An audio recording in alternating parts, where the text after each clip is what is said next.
E talvez você que está me ouvindo, que é a pessoa que senta na igreja e ouve a pregação e aprende e toma aquilo para si e tenta aplicar na sua vida, talvez você não é a pessoa que vai procurar saber qual é a característica do escrito hebraico, como pensava um judeu quando ele escreveu, quando ele lia alguma coisa, qual que era o formato de escrita que chegava aos gregos e eles entendiam a mensagem. Talvez você não é essa pessoa e você não tenha obrigação nenhuma de ser. Você não precisa saber o hebraico, o grego, conhecer o latim, saber qual era a cultura judaica, o tipo de escrita, se era da esquerda para a direita, da direita para a esquerda. Só um spoiler, tá? E que nem mangá, você escreve ao contrário do que a gente lê aqui no mundo ocidental. Você não tem obrigação de saber, mas todo aquele que coloca a sua cara para poder falar e querer se meter a ensinar a palavra, aquele que ousa dizer que ensina o texto e a palavra, esse tem a obrigação de saber o correto. Tá? Esse tem a obrigação de ir atrás da informação, de destrinchar, não ter teologia de estimação. Tá?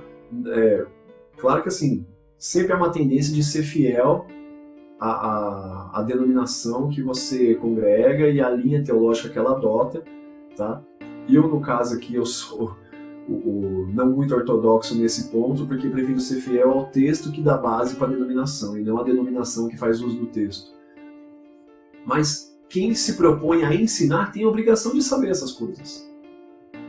Saber a organização textual, características, sinônimos, significado original, quem escreveu, que época, em que período, para que povo.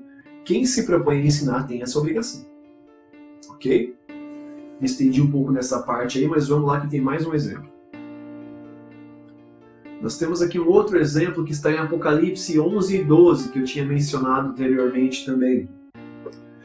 Veja aí Apocalipse 11, a partir do verso 15, olha que interessante. O sétimo anjo tocou sua trombeta e houve no céu grandes vozes que diziam: os reinos do mundo vieram a ser de nosso Senhor e do seu Cristo, e ele reinará para todos sempre. Avança lá para o 17, né?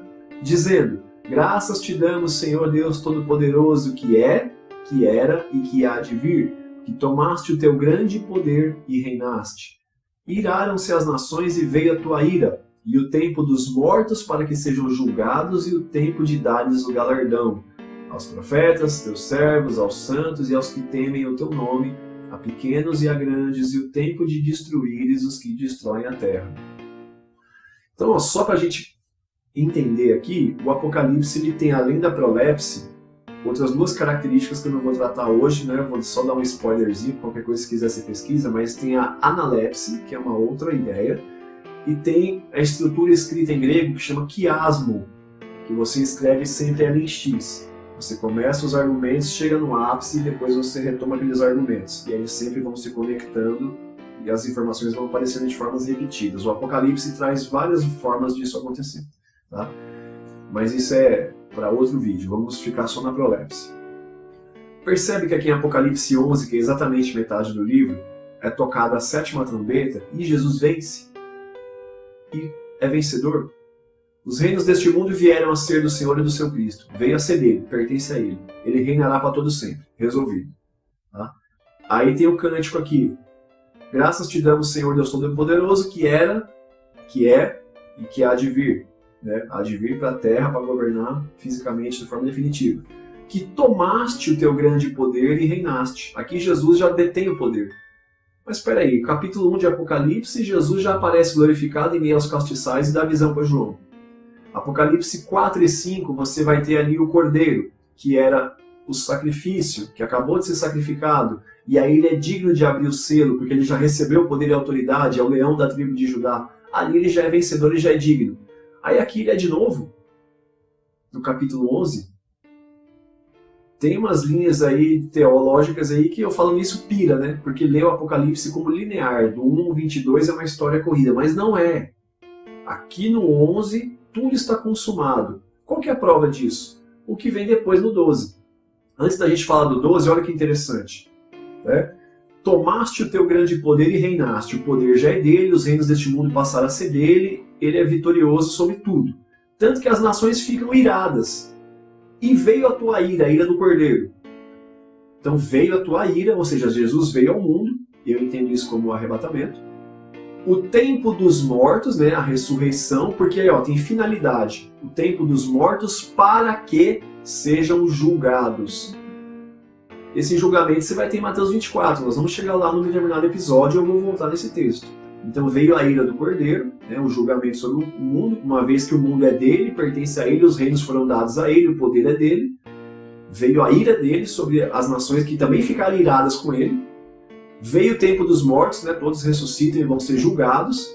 E veio o tempo do quê? O tempo de dar o galardão. Qualquer teólogo aqui concorda que o galardão é dado lá no final, na conclusão.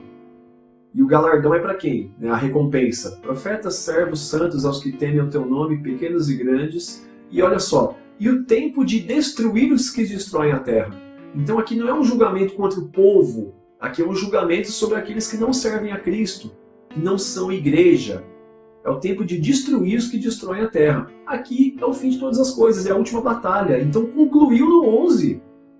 Ah, mas depois você tem Apocalipse 19. É a retomada, aqui está sintetizado. A partir do 12 vem o detalhamento do que acontece nos 11 primeiros.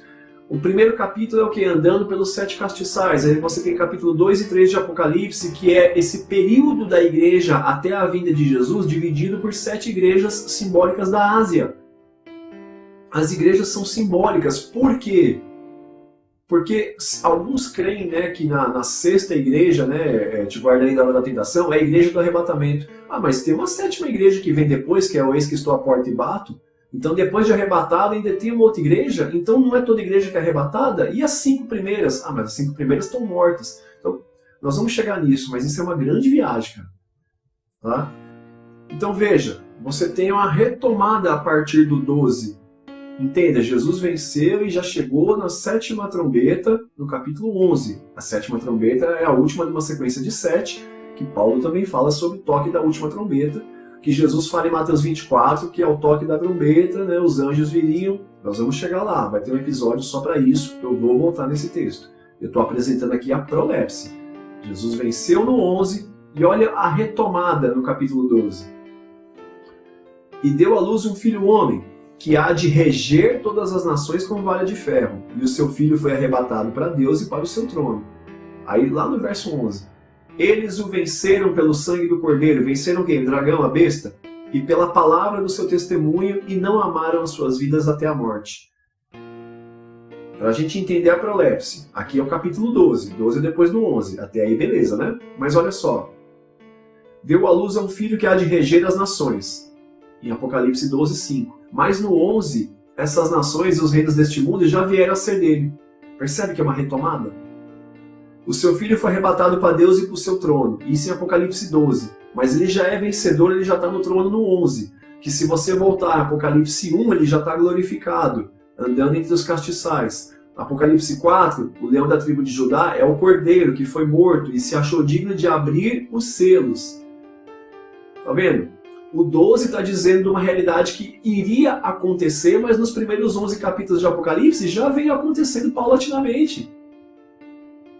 E aí, ó, o verso 11, né, que aí aqui a besta é lançada na terra tal, e fala, e eles o venceram pelo sangue do Cordeiro, o Cordeiro esse que foi morto lá no Apocalipse 4, e pela palavra do seu testemunho, e não amaram as suas vidas até a morte. Eles se mantiveram amando o nome de Jesus até a morte. Isso no capítulo 12. Lembra que agora no 11 a gente viu no verso 18 que chegou o tempo de julgar os mortos e dar galardão aos profetas, servos e santos que temem e amam o teu nome.